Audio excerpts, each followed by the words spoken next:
Hello ladies and gentlemen, my name is Knight of Squires and this is Warhammer Total War 2 Multiplayer.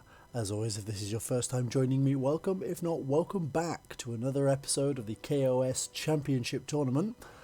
Today we have a couple of battles for you between Mandos Mizu and Hydraneth. So without further ado, let's move on to the first of those battles now. So here we are with round 1. We have Hydraneth playing the Dwarves and Mandos playing the Empire, more specifically Middenheim. Hydraneth has brought a standard Lord. It's pretty much the same build we've seen from him a couple times, but with a lot more artillery. This time we've got 2 flame cannons, an organ gun and a cannon, and 2 units of gyrocopters. A little bit less ranged infantry, but a lot of firepower here. Whereas for Mandos, we've got basically the same list we saw him play against Lunacy of Fenris dwarf army, with a couple of units of halberdiers, greatswords, some handguns, Knights of the Blazing Sun, 2 units of demigryphs, 2 units of outriders, a mortar, and Boris Todbringer, along with a couple of units of spears, one with shields, one without.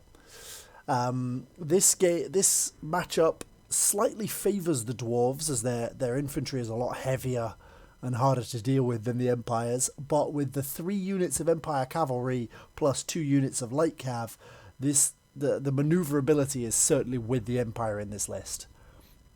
So we'll see how maneuverability fares off against what is honestly far more artillery than is probably strictly necessary in any fight. A cannon, an organ gun, and 2 flame cannons is an awful lot of artillery to be bringing. It's difficult to defend, especially against the amount of cavalry that Mandos is bringing.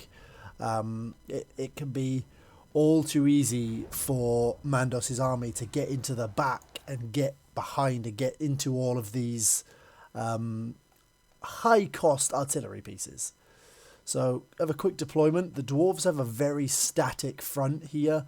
We've got slayers on both sides, the 2 gyrocopters hovering over the artillery line of 2 flame cannons, organ gun and cannons.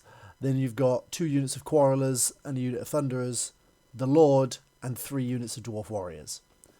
As for the Empire list, it's a little bit more spread out over here. We've got halberds, greatswords, handgunners, spears with shields, handgunners, spears without shields, the mortar, the other halberd unit, Boris on his hippogriff, and then the 3 units of cavalry here, 2 demigryphs and 1 Knights of the Blazing Sun. Then over in the flanks, we've got this unit of outriders, and over here, somewhere, where am I looking? Over here, we have the other unit of outriders. So, typical Mandos tactic of keeping his outriders behind in the corners of the map so that the dwarf line won't see them in advance. So, without further ado, let's see how this goes, and let's give it a whirl. So, they've almost certainly basically close enough to start firing. The mortar is indeed firing at this point. The cannons have returned fire, trying to take out that mortar, which is raining death into the flame cannons. I'm not 100% certain that mortars are the best things for taking out enemy artillery. They don't tend to do quite enough. They do a lot of splash damage. They don't tend to do enough targeted damage for that. Whereas those cannons are absolutely shredding those mortars. We've already lost a mortar gun. We've already lost 1.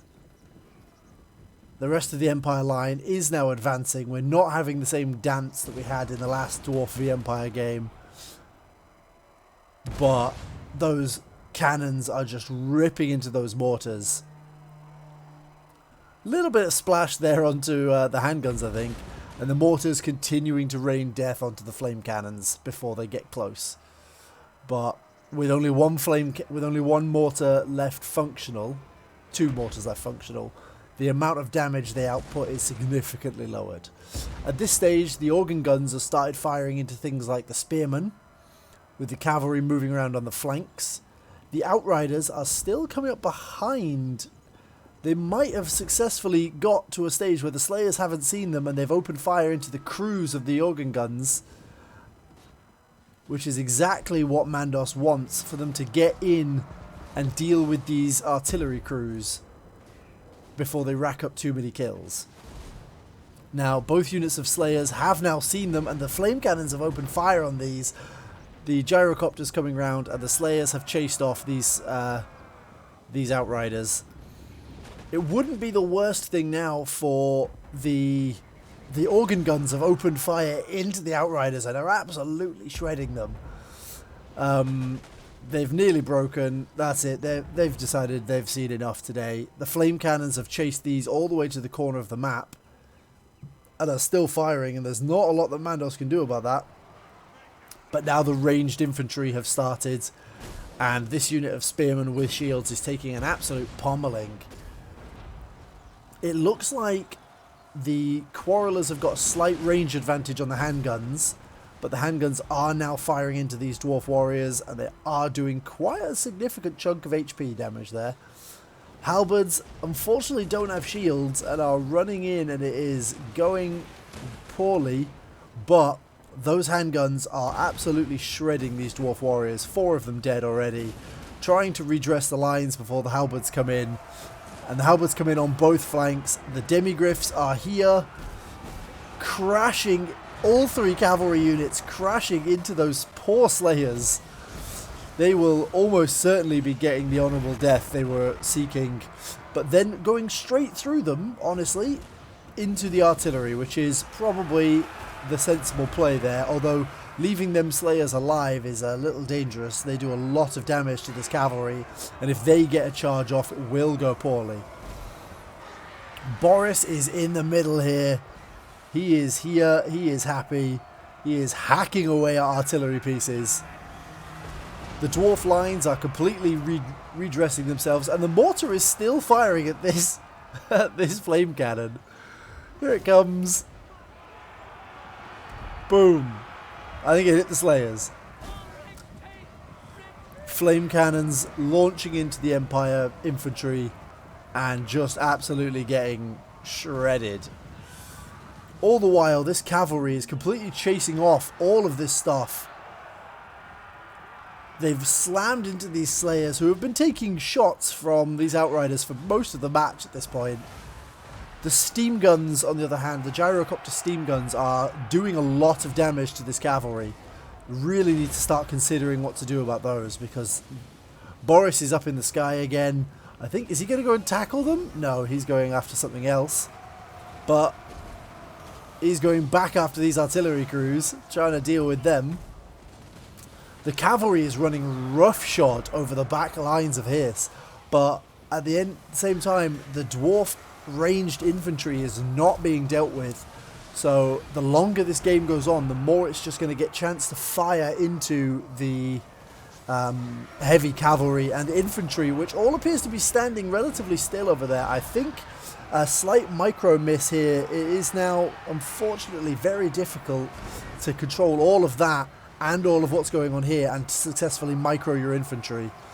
The Slayers are now basically dead. They're probably not much of a threat anymore to Mandos' army. There's 2 Slayers here chasing these Outriders. Poor sods. They're just going to get shot. I'm not sure what that mortar was firing at. I think it's these Quarrelers, but they are just pummeling into the greatswords. Dwarf Warriors not really wanting to pick a fight with greatswords. Certainly not with Boris Todbringer backing them up, with the Midland Runefang giving him that regenerating health. And it's all mortar fire coming down on these Dwarf Warriors. It's looking very good for the Empire here.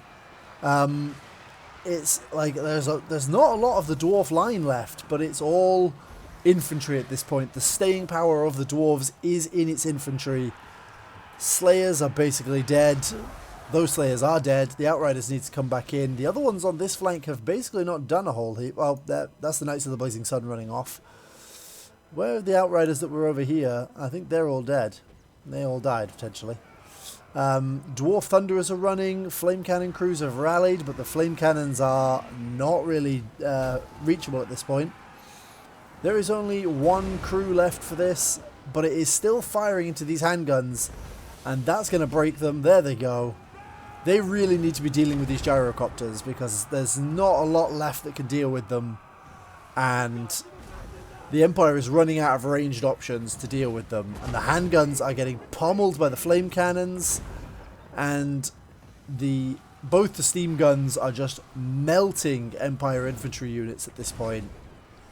Boris is facing off against some more dwarf warriors, but at the same time the Quarrelers are just pummeling into him. These Outriders have got maybe enough damage, maybe enough ammo left to do some damage, but it's looking like that's the last shot from them. Potentially one more in the chamber. They've got about a quarter. They've had a chance to just do all of the damage they want to be doing. The Quarrelers are now firing at Boris, but he has taken to the air again, so they have missed with most of those shots. And he is now aerially dueling these gyrocopters whilst they're getting pummeled by Outriders. He's just floating there in the sky, fighting gyrocopters, which is probably not what he wants to be doing, but he does quite a lot of damage, so it's not a terrible plan. He's just floating there, look at this. This is such a weird fight. I think those artillery crews are actually doing more damage to their gyrocopters than they are to Boris. As long as he's in combat, Boris regenerates like 4 health a second, which is plenty at this stage in the game. He is drenched in blood. He actually restores 8 HP a second, which is insane, really. The Outriders are taking a pummeling now. They've realised that they've got to protect the gyrocopters because they're the only thing that nothing in the Empire army can deal with. The Quarrelers are firing into these greatswords, which are fighting dwarf warriors. This is a fight they want, but they really don't want to be being pummeled by those Quarrelers while they do it. The gyrocopter has decided that this mortar needs to be quiet, so it's coming over here to deal with it. And that's going to be a problem for Mandos, because he hasn't got anything that can deal with that quickly. That unit of Quarrelers is broken. Boris being an absolute machine in this fight. But in true dwarf fashion, they have weathered the storm somewhat, and they are the ones still standing. There is basically nothing left of the Empire army except that mortar and Boris. Everything else is broken or died. This gyrocopter's chasing off these greatswords. The handgunners are gone. I think there's a unit of these Outriders still left somewhere. No, it's just mortar crews who have now broken. It's this unit of greatswords which are broken. And Boris, who is an absolute machine here in the middle. He's doing quite okay on his own. He's ripping through these Thunderers. If he can get rid of the Thunderers and the Quarrelers, he's probably safe, because he will outfight dwarf warriors quite happily. But he is reaching the cap now for his regeneration. He will be reaching that shortly, and that will be a problem for him because he won't be able to keep going indefinitely. He is now fighting Quarrelers, and he's ripping them to shreds. He's absolutely jibbing a couple of these, giving them a good seeing too. They are shaken, they are worried, they are struggling. But Boris is now reaching the cap. There's not a lot left of HP for him. And he's just sort of sailing about, kicking the hell out of whatever he can find at this point. Really needs to be focusing on things like these Quarrelers. The Dwarf Lord is trying desperately to get a one-on-one duel with him, but he's absolutely not having it. He's into the honeypot. He's breaking these Quarrelers. They're wavering, but they've not broken. They fall back. So Boris runs off over here to deal with these Thunderers. He is unfortunately very tired, but he is eager. He's really enjoying this. And another unit of Quarrelers over there. There's no way he's going to be able to get to all of these. The gyrocopters have come in to get him as well now. Everything surrounds him. I think he is now pinned. The mass of the enemies is too much for him to get out. He has been pinned in. He's pushing his way through these dwarf warriors, and he is free to get back into these Quarrelers. He's on about 2,700 HP. Getting shot by the last shots from this gyrocopter unit. They've probably got one volley in them left, maybe. That's it. And it missed. The last shot and it missed. Those quarrelers are broken. Without units of the ground, the enemy is forced to land and attack or surrender the territory. Boris has to land or he's going to lose the game. Which is so ridiculous. I think actually all he has to do is attack. I think he can be attacking aerial units.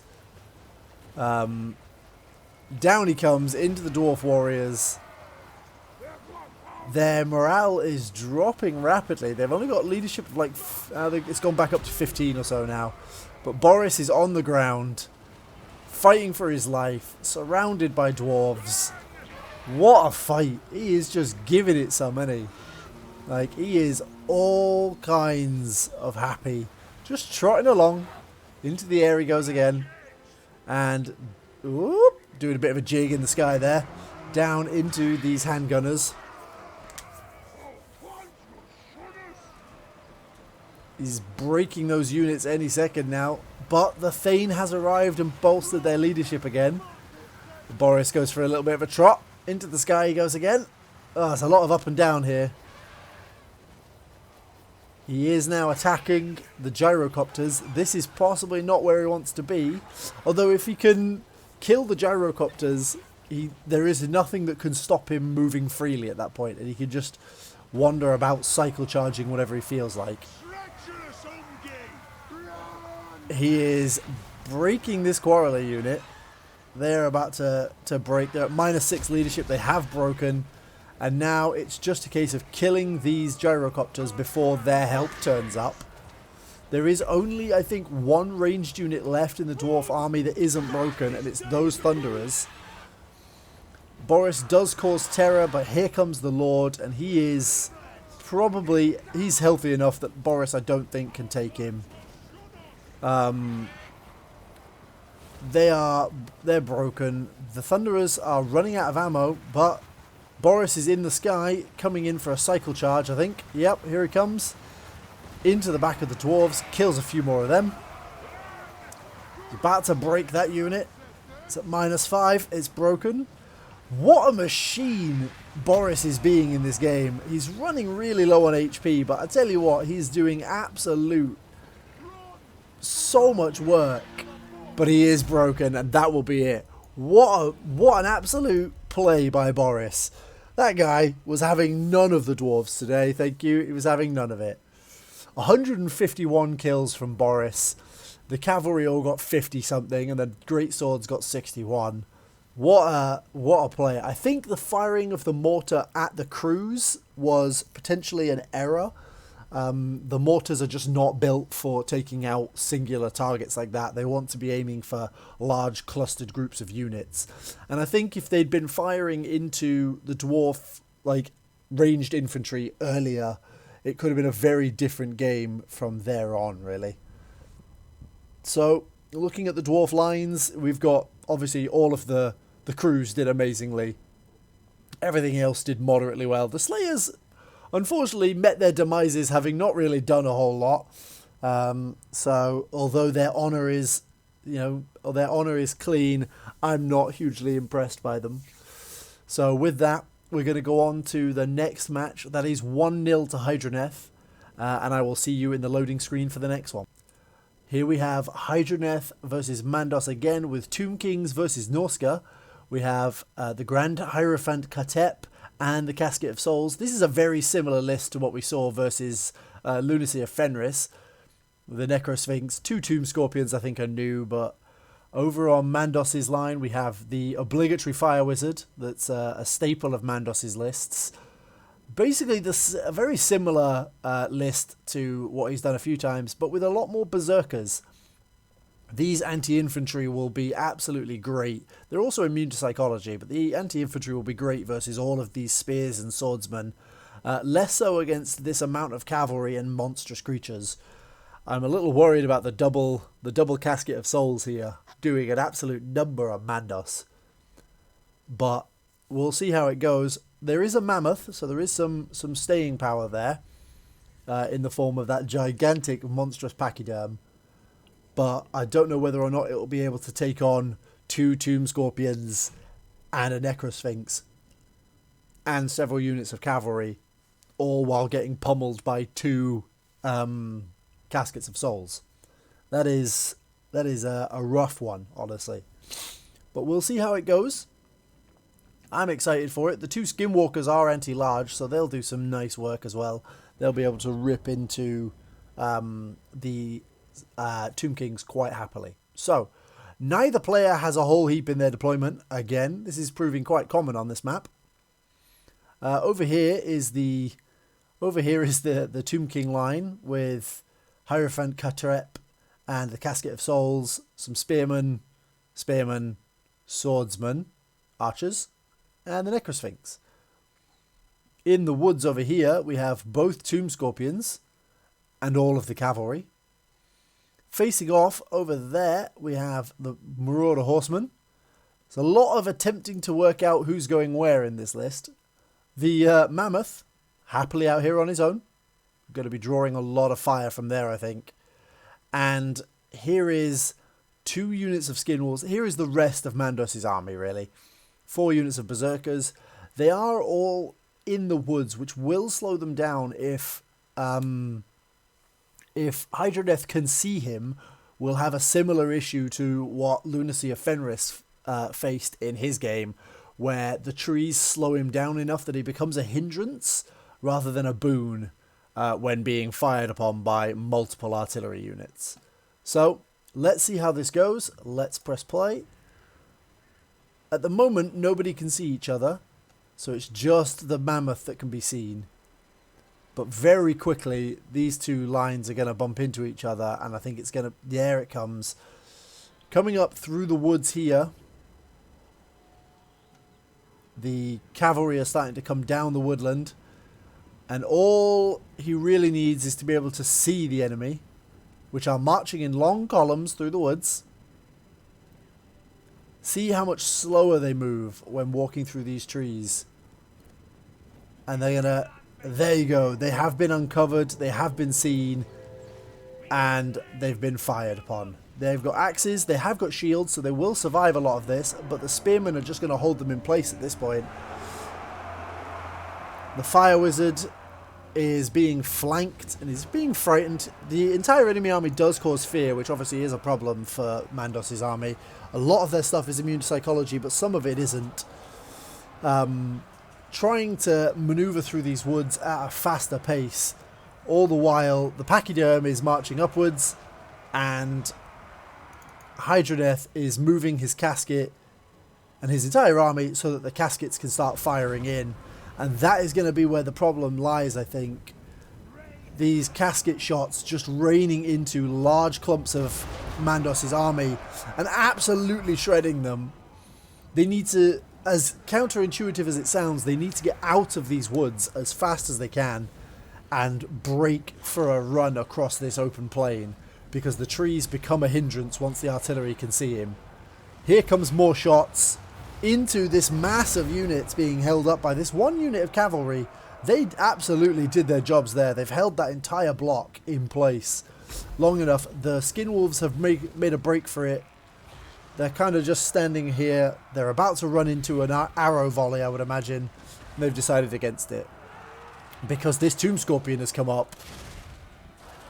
Now, these are great for dealing with that. The Mammoth is here. I don't know if on his own he's going to be enough. He's about to get peppered by arrow fire. In comes the Fire Wizard. I think he's going to try and get some shots into the Grand Hierophant. He is flammable and thus takes more damage from fire. Here come... Oh, he's going for a burning head right the way down that skeleton line. It does a huge amount. Look at that. Absolutely minces through both units. Both the skeleton warriors and that archer unit. Does a little bit to the casket, which the Marauder Horsemen are coming to seal the fate of at this point. Searing bolts raining from the heavens, but the casket is firing into these berserkers who are rampaging and are not happy with this. And a fireball run through as well. All of that magic cast from the Fire Wizard just in one go, and the Necrosphinx is absolutely dumpstering this War Mammoth. The incantation of desiccation going down on the War Mammoth and really hurting its ability to fight. The anti-infantry berserkers are not going to do a huge amount, but these anti-large skin wolves might pose a problem for the Necrosphinx, except that they can't keep it in place. The swordsmen are now being hemmed up by another unit of those of these berserkers. The casket and Hierophant are moving back. The archers are firing in. Another burning head going down. Oh, and it rips through that skeleton infantry unit. Does a horrendous amount of damage. Oh, absolutely shreds them. It's beautiful to see. Absolutely beautiful. But the incantations are going down. I believe everything is in this list is now healing up. He's dropping the invocations. And the Necrosphinx is just going to seal the deal on this War Mammoth if he's not careful. More spells coming down here. Absolutely just kind of missed everything, honestly. I don't really see where that was going. But Mandos' army is about to run into it if that's not careful. Oh, and it blew out. But there's another one, a sandstorm. Ripping through these long columns of infantry. That's going gloriously for Hydraneth there. Look at that, half health to that unit. And then there is the Tomb Scorpion. Both Tomb Scorpions at decent health, happily plodding back into the woods to ambush some units later. It is not looking great for Mandos here. And a Ushabti summon come down in the middle of these marauders and into these marauders with spears, and they'll absolutely cut these infantry to shreds. Breaks that unit. A fireball into the Necrosphinx. Misses. I don't know what it was aiming for, but it missed, unfortunately. I think it was aiming for the archers, actually. That is unfortunate for Mandos. That fireball did basically nothing. There's a unit of skeleton cav over here. Unfortunately, the skin wolves have broken and are about to run off the map. These archers have rallied, so they're no longer crumbling. But the War Mammoth is getting absolutely dumpstered by this Necrosphinx. The skin wolves are helping, but they're just not. I don't think they're going to be enough. There goes the War Mammoth. It has broken. The Fire Sorcerer chilling here. More skeleton archers shooting into these skin wolves. They do regenerate, but they're not going to. I don't think they're going to survive long enough to take advantage of that. And now the Fire Wizard has gone one-on-one, mano a mano, into the Grand Hierophant. Unfortunately, I don't think that's going to go hugely well for him. He's getting bashed around by this Roomba. And another dust storm ripping through the Marauder Chieftain and his Berserker units. Arrows going into the Marauder Berserkers over there. What a fight. With the elephant broken, I think, and potentially dead. I don't see where the elephant is anymore. I don't see it. It has head for the hills. It has gone. It's over there, I think. Yeah. It has survived, but it has run away. It's not coming back. The Hierophant and the Necrosphinx are free to come and deal with whatever they like. And in this case, it is the Marauder Chieftain who is being backed up by some Berserkers who are very angry about something. And into this unit of skeletons they go. They'll probably do a decent job on them skeletons, honestly. The Necrosphinx is wavering. Its damage has been sustained. It's started crumbling briefly there, but it has managed to get back up to a positive leadership. And now it is crumbling. If Mandos can keep the pressure on, the Necrosphinx will crumble out of existence, but it's only light at the moment. And unfortunately, again, it's rallied, so it's doing okay. And this is pretty much it for Mandos' army. There's not a lot left.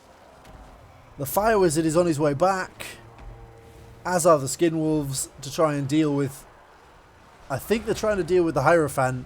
He is a large target, but unfortunately, the Skeletal Archers are just ripping into them. The Wizard has come back. He's decided he's had enough. Here are the Skin Wolves doing a number on him, honestly. They're doing a lot of damage, but here come the Skeletal Cavalry because there's no arrows left. The Marauder Chieftain has broken. The balance of power definitely moving in Hydraneth's favour at this point. Another dust storm coming down, ripping into the Marauders, but then kind of sailing off in a direction not hugely helpful.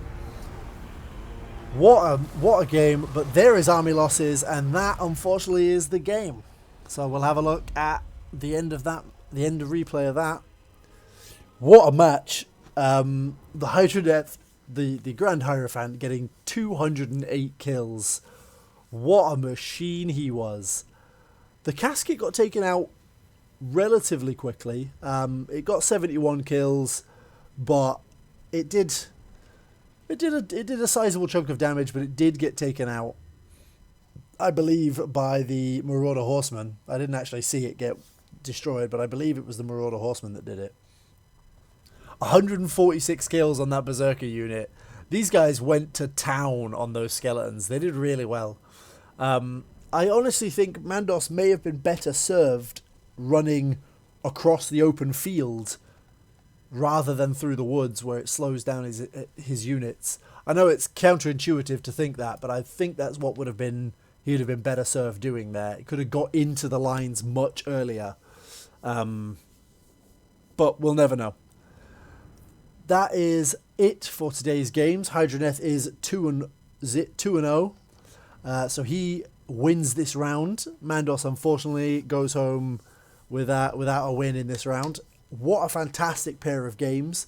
I'd like to thank you all for joining me. I'd like to thank both of the players for submitting these replays for me to cast again. Thank you very much. It's been wonderful to have you all, and I will see you all tomorrow.